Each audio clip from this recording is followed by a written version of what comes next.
Raiders win 34-24. Teddy Bridgewater in his first 5 games, only 1 giveaway. And this one, 4. Yikes. Raiders plus 180. They were getting 5. He didn't need them. The over came in. It was 44.5. And afterwards, their interim head coach, Rich Bisaccia, with our Amanda Balionis. Here with head coach Rich Bisaccia. To put it in baseball terms for you, you're now batting 1,000. When you took over this week, how were you able to get this team in this position to play as hard as they did against a divisional rival? No, again, great continuity on offensive staff, great continuity on defensive staff. We haven't had a problem with effort at all. So they just came together today and put it all together. We were +4 in the turnovers. We had good field position in the kicking game and thought we did a great job. Drives, first drive of the first half, first drive of the second half. So ended up on the right side. I talked to your family before the game. They said none of us have really been sleeping, but your daughter said, you know, we have watched Dad sacrifice so much to get here. This isn't the circumstance we wanted, but we're all taking it in. What does it mean to have your family here as you win for the first time as an NFL head coach? Yeah, we won today. It's great to have them here, but we got a lot of games left to play. So thank you very much. Big win for the Raiders, big win for Raider Nation. Congratulations, Coach. Thank you. All right, here you go. It's pretty simple. When they play well, they win. When they don't play well, they don't. And they don't seem to play in the middle much, at least on offense. When they win, they're in the 30s. When they lose, not. As a matter of fact, not even in the teens. So, you know, look, this is not a team that's consistently scoring like 24 points every week. They may average that, or 22, or however it comes down, but it has been very feast or famine for Sin City.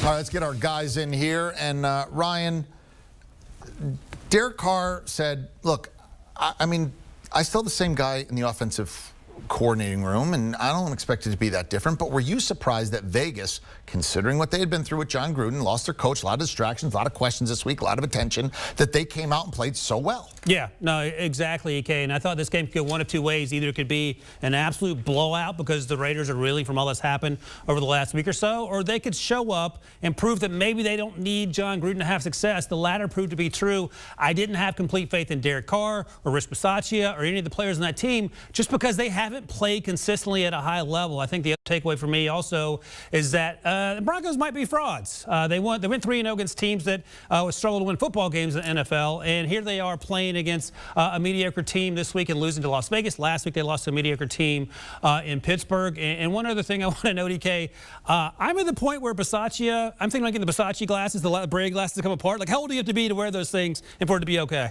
I don't know, but I might get me a pair, so I hope I fit in there. I'm there. I'll say this, JJ. I'll give you credit. A couple of weeks ago, I asked you, I said, okay, give me the most confident thing you can say about this division on either who you would bet to finish first or last. And you said, I know they started 3-0, but the most thing I'm confident is not who's going to win the division, but I think Denver's the worst team here, and they looked it today. Now, Mark Davis, the Raider owner, was very happy, gave you a little dance move. He was thrilled, but he wasn't happy this week, and had some very interesting things to say about the Gruden firing directed towards the league.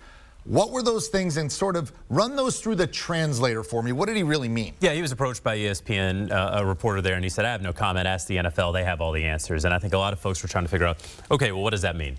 It sort of means two things. Number one, Mark Davis believes that the NFL is out to get him and the Raiders, and there's a long, long history of the Raiders believing this. If you're a Raiders fan, if you've worked with the team, you certainly do believe this, and you have indisputable evidence of it and irrefutable evidence of it.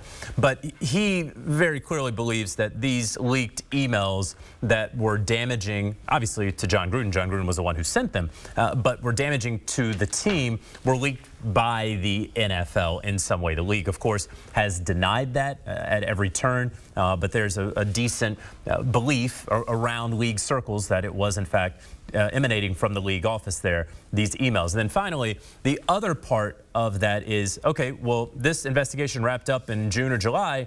You could have, if you had these emails among the 650,000 emails, and you knew what these were, even though they allegedly got to the Raiders 2 Fridays ago, you had them in July. Why didn't you tell it to us then rather than in the middle of the season when you knew what the outcome, of course, would be for Jon Gruden and for the Raiders? We would absolutely have to part ways. It would disrupt our season. This happened. So what's the response? I mean, I don't have a side here.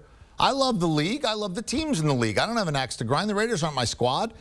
But that doesn't sound like an unreasonable position, is it? I don't find it necessarily to be unreasonable because the position that Mark Davis was put in based on Jon Gruden's previous actions from over the past 10 years, he absolutely had to part ways with Jon Gruden. There was no question about it. We're not even going to argue that. But the point that he's making is if you had these emails then, you could have gone through them, and maybe you did go through them, but you decided to hold on. If you're a cynic, and Mark Davis is very clearly cynical here with the league, you decided to hold on to them and then use it at a time that harmed us, that was disadvantageous to the Las Vegas Raiders organization and franchise. And so because of that, I have an issue with you, NFL. I understand that is very likely the reason that he said what he had to say, but I'll also say this. As the owner of the team, as a leader of the team, he should come out and say more. Okay, well, at the end of the day, they said it with the scoreboard today and got a win. Do you believe the Raiders are a team that could find their way into the playoffs? No, I do not, EK. I mean, look, this was a huge win today, no doubt about it. But let's be real. There are a lot of questions about this team. Clearly, JJ was right about the Broncos being straight up dog terrible, and they reinforced that today. But there's still a lot of questions. They have to sort out the coaching situation in a post-Gruden era. But I will say this. It ain't like Jon Gruden was setting the world on fire with that 10-year, $100 million deal. They struggled. And the fact that they were 12-4 the year before with Jack Del Rio tells you all you need to know about how that wasn't going in the direction they wanted to, no matter how much Mark Davis wanted it to. So Bisaccia's a breath of fresh air, and we'll see what happens next week. Can they continue to build on this momentum, or is it a situation where they all came together for a week and made it work? They're in that division. The Chiefs are coming back. The Chargers are who they are. They still have a lot of work to do. Do you think they can make the playoffs, JJ? And how is that locker room? Like, sometimes these controversies divide a locker room, and sometimes it rallies the group, and they're like, you know what? Bleep everybody else. Yeah. You know? It's like in Major League, let's just go win the whole bleeping thing. Like, is that the attitude, or do we not even really know yet? I don't think we know yet, and we should be hearing more from the locker room here after this game. But the fact is that they're 4-2, and they have the Eagles coming up. That's a very winnable game. Then they have a bye, and then they face the New York Giants, another winnable game. So we're talking about 6-2 before they face the Kansas City Chiefs, and then they have the Cincinnati Bengals. I think a very legitimate and reasonable take there is that this is a 7-3 team through 10 games of the year. And if you're 7-3 through 10 games of the regular season, a lot of times you wind up making the playoffs. There's an added game, of course. They're going to have the gauntlet of the AFC West, certainly backloading their schedule. There's the 17th game, but there's that extra playoff spot that we all know about. 7-3 through 10 games normally gets you in the playoffs.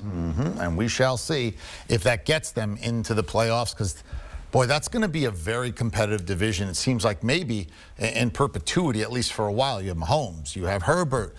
Vegas has talent. Denver's got a defense, which is going to keep them in games. That would not be a fun division if you were an expansion team and you had to join. You wouldn't pick either of the West. Want a sports network that delivers everything that matters about the game? The highlights, the picks, the instant analysis. No yelling, no fake debates, no politics. Hit the subscribe button and never miss a moment.